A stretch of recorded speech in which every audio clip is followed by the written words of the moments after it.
నుండి ప్రారంభిస్తాడు. రాయబడిన మాట ఏంటంటే, ఒకటి బందీ గృహము అని రాయబడి ఉంది. రెండోది వారి నడుముల మీద గొప్ప భారం ఉన్నట్టుగా రాయబడి ఉంది.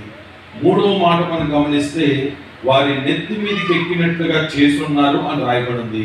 నాలుగో మాట అక్కడ ఏమనుందంటే, నిప్పులలోను నీళ్ళలోనూ మేము పడితిమి అని రాయబడి ఉంది. గమనించండి ప్రియ దేవుని బిడ్డలారా, వీరున్న పరిస్థితి ఎలా ఉందని అక్కడ రాస్తున్నారంటే, ఒకటి బందీ గృహం అని అందరు గట్టిగా, మీరు ఏ గృహంలో ఉన్నారట?